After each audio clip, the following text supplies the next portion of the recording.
À l'occasion du 53e anniversaire de Radio-Télé Métropole, nous avons reçu de nombreuses visites de gens qui voulaient nous dire, souhaiter un bon anniversaire.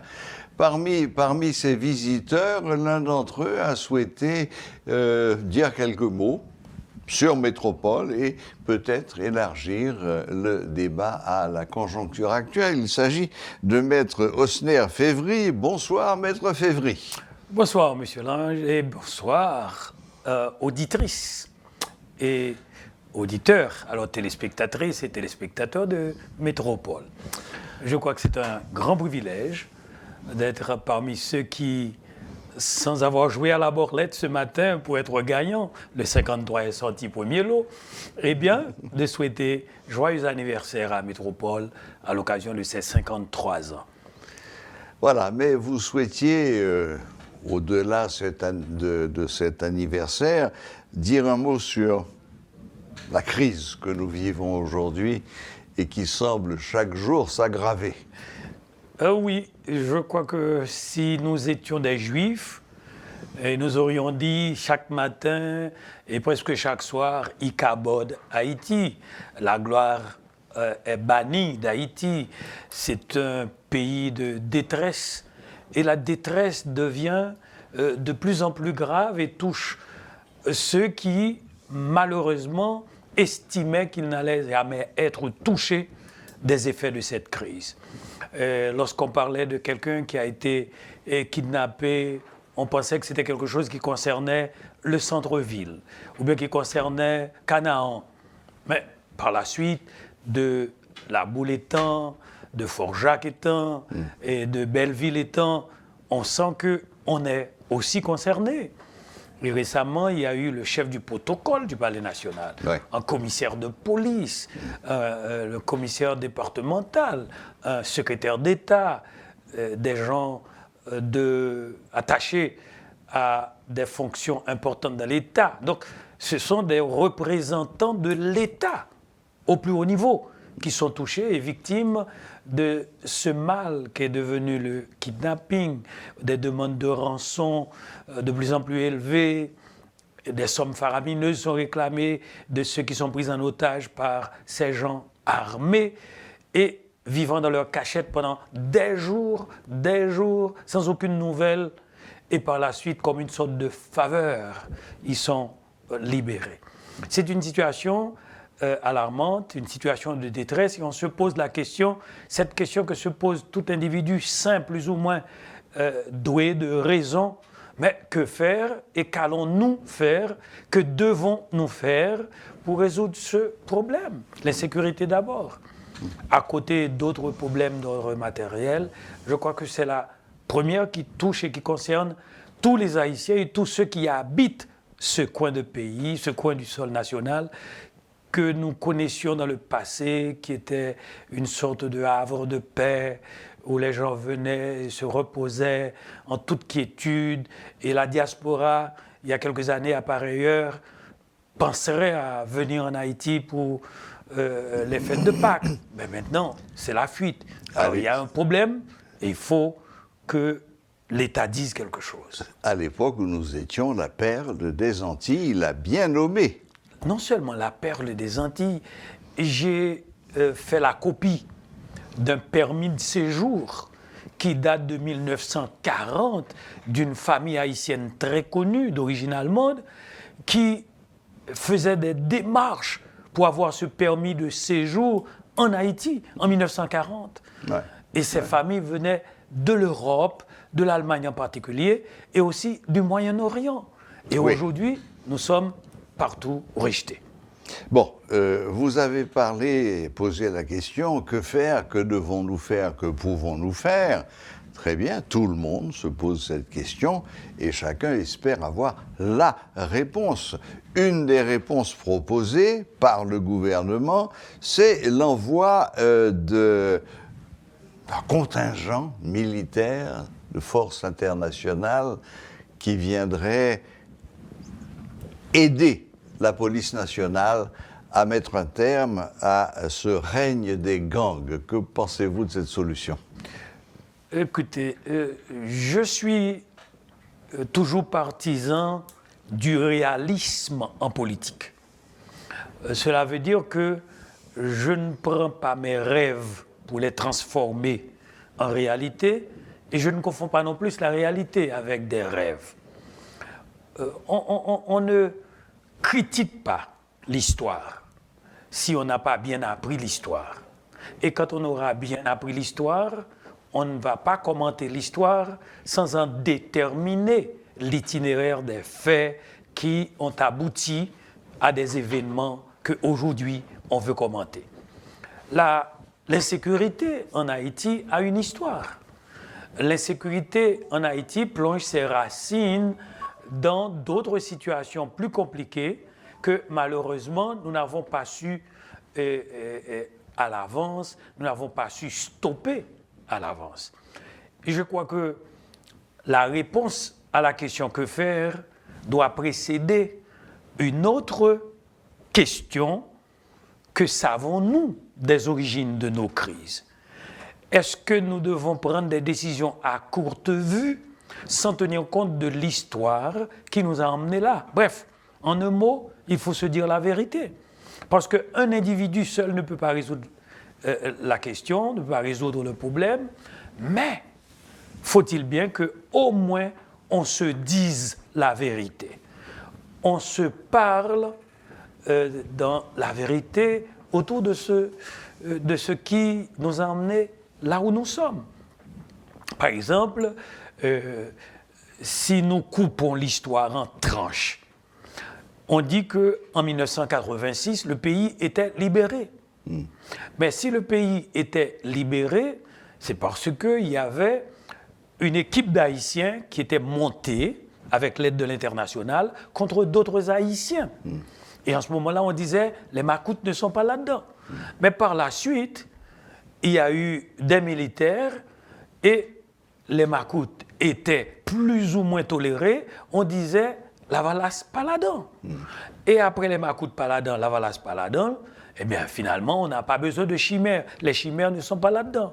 Et PHTK, aujourd'hui c'est le discours, PHTK pas là-dedans. Donc nous avons traversé des périodes de mise à l'écart, de gens que nous avons catégorisés comme des gens qui ne doivent pas participer dans la chose publique.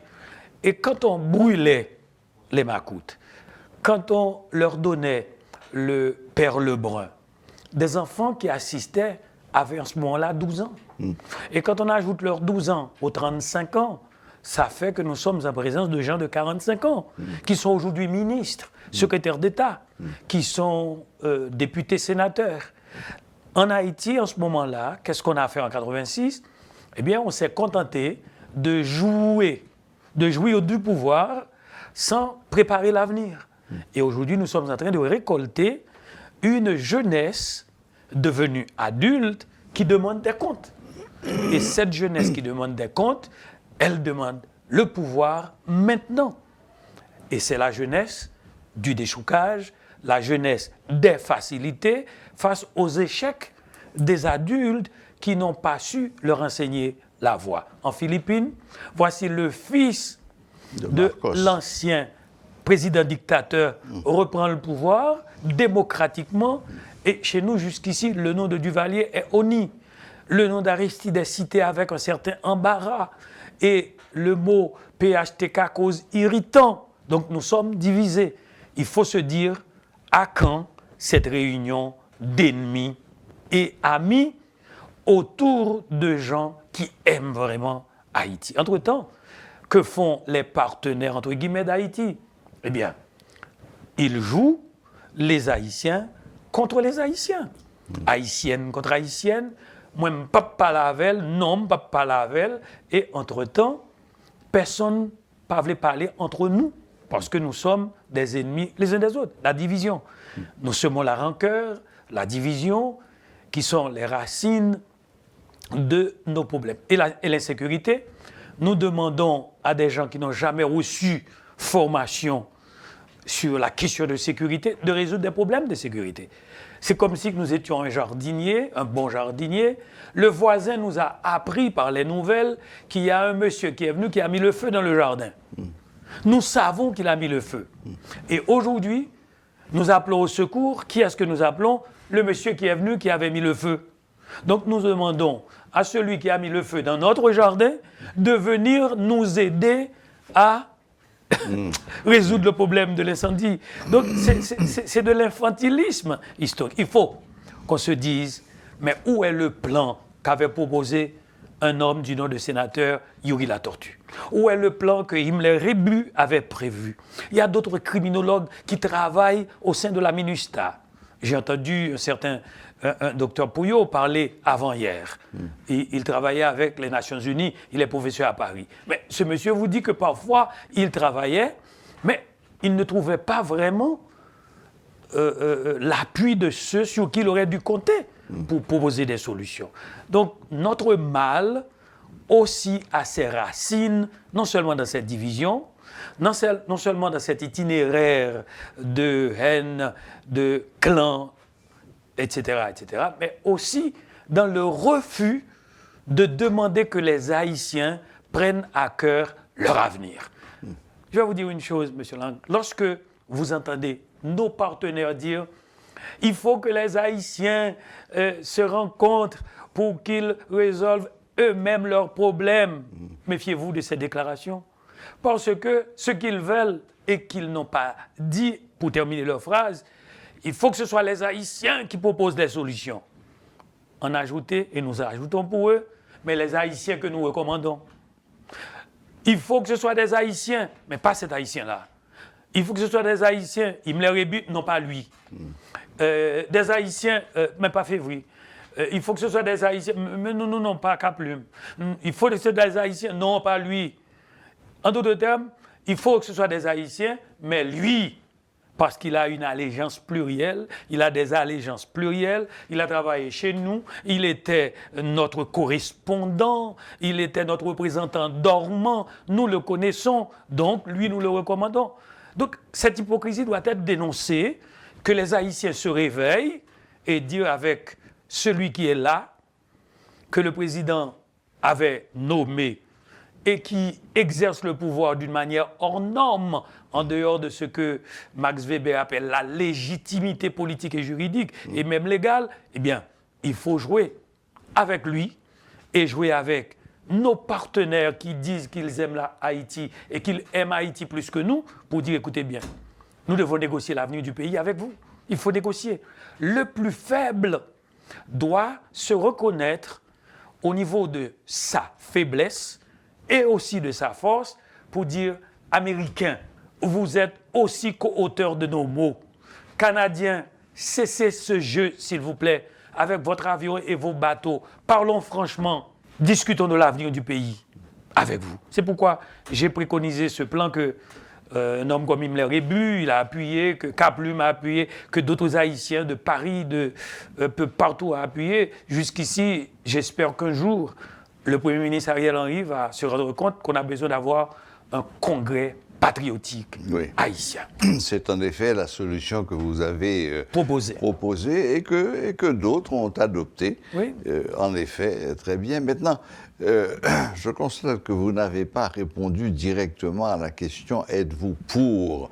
Vous nous avez fait un cours d'histoire magistral et tout à fait bienvenu, mais vous n'avez pas répondu à ma question « Êtes-vous pour ou contre l'envoi de troupes internationales ?» Bon, laissons la question de côté. Non. Je peux répondre pour dire que parfois... Et attendez, je précise bien, il ne s'agit pas d'envoyer des troupes dans le style de ce qu'a été la MINUSTAH, mais bien d'envoyer des troupes aguerries, spécialisées, et qui seraient là pour renforcer la PNH, non pas faire le travail à la place de la PNH, mais renforcer la PNH. C'est que la question comporte, dans la réponse que j'aurais pu donner, une sorte d'irritant qui est en disconnexion avec ma ligne idéologique de Dessalines. Patriote dessalinien, j'ai peur de l'étranger qui dit qu'il vient avec des solutions. D'autant plus que depuis 20 ans, j'ai vu les résultats de ce que ces étrangers ont apporté dans ce pays. Même si je suis dans une situation de ras-le-bol, je suis pour d'abord une solution interne haïtienne. Pourquoi me forcez-vous à adopter une solution uniquement avec la PNH, alors que vous savez très bien que les forces armées d'Haïti, c'est une institution génitrice de l'État haïtien? Mais Pourquoi? Quelle force Non, armée d'Haïti, mais c'est justement ça. cher maître? Non. Je suis d'accord. Aujourd'hui, Rien du tout. les FADH? 5 000 hommes, 2 000 hommes, 500. Voilà. Le problème, c'est là. Derrière la frontière, l'armée dominicaine... 50 000 hommes. Plus que 50 000 hommes. D'accord. Et ils ont marine, ils ont aviation, etc. Vous avez une seule frontière terrestre. Moi-même, c'est face à la République Moi, je dominicaine. poserai la question. Vous avez 5 000 hommes. Moi, je poserai la question. Par Pourquoi? contre, vous avez un état-major complet, avec Mais généraux, colonels... Et tous les toute la privilèges guerre. Voilà. qui s'attachent à leur statut. Voilà. Mais mon problème, c'est pourquoi me forcez-vous à écarter les forces armées d'Haïti de toute solution à ce problème de sécurité? Quand chez vous, vous me demandez maintenant de demander des militaires étrangers. C'est là l'irritant pour moi. L'irritant comme patriote, ensuite comme bénéficiaire du savoir, vous me demandez de demander des militaires. Et que même la Chine et la Russie disent qu'on ne comprend pas. Vous demandez des militaires, vous n'avez pas de militaires chez vous. Et mes partenaires qui m'aiment beaucoup disent non, on n'a pas besoin de l'armée. C'est la police qu'il faut renforcer. Donc là, je ne peux vraiment pas répondre à votre satisfaction et à la satisfaction de nombre de mes téléspectateurs et auditeurs, parce que je suis pour la solution A. Une unité spécialisée constituée d'éléments des forces armées d'Haïti, d'éléments spécialisés de la police nationale d'Haïti, d'agents, de savants, de connaisseurs, d'hommes comme Himmler Rebu, comme d'autres encore, qui ont étudié chez Leblanc la question de sécurité et qu'ils constituent cette cellule, cette force, task force, et qui dirait voici la solution. D'autant plus que malheureusement, on nous habitue, M. Lang, avec une solution uniquement avec vision répressive. La solution au problème de sécurité ne comporte pas seulement une stratégie répressive. Oui, non, mais là, il s'agit de répondre à une urgence. Oui, l'urgence, c'est plus que ça. C'est-à-dire, nous sommes... Je suis d'accord avec vous. Oui. Il y a des causes profondes qui ont amené à cette situation. C'est ça. Mais la solution à ces causes profondes, ça va prendre des générations. Alors non, que là, du tout. Les gens meurent tous les jours. Non, monsieur Lang, non, monsieur Lang. Les gens meurent parce qu'on n'a pas encore fait appel aux ressources humaines haïtiennes, haïtiano-haïtiennes, aux institutions inter-haïtiennes. Bon. On ne veut pas d'eux. Vous savez, Maître Févry, qu'à l'heure actuelle, le gouvernement appelle la population elle-même à se défendre. Nous avons entendu, j'ai eu ici sur le plateau il y a 2 jours ou tout, le père Maisonneuve qui demandait carrément, en disant le peuple haïtien doit se révolter. J'ai eu peut-être l'outrecuidance de lui dire, mais est-ce que ce n'est pas les envoyer au carnage? Est-ce que ce n'est pas une demande presque irresponsable? Et lui, vous savez ce qu'il m'a répondu? Elle est non seulement irresponsable, mais elle est suicidaire. Lui qui faisait la proposition, l'a qualifié lui-même de suicidaire. Moi, je m'écarte in limine litis, comme avocat, de tout discours à caractère nihiliste ou bien qui est tellement saturé d'idéologie marxienne que finalement on ne sent pas le vide là-dedans. Je suis réaliste. Je suis partisan de cette philosophie des républicains américains que l'armement doit être contrôlé entre les mains des citoyens. Je ne suis pas partisan, oui, c'est ça. Ma thèse, c'est celle... Non, mais la thèse des républicains que l'armement doit être contrôlé, mais c'est le contraire. Du tout pas. Les démocrates veulent non seulement contrôler légalement l'appropriation des armes, Et les républicains disent il n'y a pas de problème, vous devez savoir que j'ai une arme, mais que j'ai le droit de posséder cette arme. Oui, alors, ok, pas de fameux discussion là-dessus. amendement. Je veux dire simplement que on aurait dû effectivement reconnaître que tous ceux qui vivent sur ce territoire, comme Dessalines avait dit dans la Constitution de 1805, que la résidence d'un citoyen haïtien et de tout étranger qui habite ce territoire est inviolable. Et le domicile, c'est un domicile qui n'est pas... C'est-à-dire, le domicile du citoyen est imprenable et ne peut pas être franchi pour quelque motif que ce soit, il est inviolable. Ça, c'est le premier principe. Le deuxième principe, si vous pénétrez à l'intérieur de ma cour, de ma maison, j'ai le droit de me défendre. L'autodéfense était déjà dans la première constitution haïtienne, consacrée dans la Constitution de 1987. Oui. Donc, il n'y a pas de problème là-dessus. Donc, celui qui dit... La Constitution de 87, si j'ai bonne clair. mémoire, stipule que tout Haïtien a le droit de posséder une arme. Et cette arme doit être déclarée. Doit être déclarée, en faisant bien le distinguo entre posséder une arme et circuler avec une arme. Là encore, on peut être d'accord avec la police. D'accord ? Bon. Je possède une arme, je dois déclarer l'existence de cette arme chez moi, mais ma voiture doit être considéré comme le prolongement de mon domicile. Par conséquent, vous ne pouvez pas dire que j'ai une arme dans mon domicile, chez moi, et que je ne peux pas l'avoir dans ma voiture. Et vous n'avez pas le droit, légalement, de fouiller ma voiture si je ne suis pas un suspect à vos yeux, aux yeux de la loi, en présence d'un juge de paix. Alors la question qui est très importante, même si on a un petit désaccord là-dessus, c'est que le gouvernement, ou celui qui préconise la défense ou l'autodéfense, la personne est dans la légalité. Si c'est le gouvernement, il a raison. Si c'est un membre de l'opposition, il a raison. Sauf que il faut éviter que lorsque l'armement contrôlé de la population, même légalement possédé, n'est pas bien et strictement bien mené, ça peut déboucher sur un génocide, sur la guerre civile. Ouais. Mais la solution première, ce n'est pas de faire appel à l'étranger. La solution première, c'est de faire un inventaire des ressources humaines compétentes en matière de sécurité en Haïti. Et puis, les mettre ensemble et qu'ils travaillent. Vous avez été parfaitement clair. Malheureusement, le temps nous fait un peu la guerre. Je retourne donc pour dire bonne fête à Métropole. Retour à la case départ. Donc, merci de vos bons voeux. Merci de cette... aperçu historique et sociologique que vous avez fait de notre pays.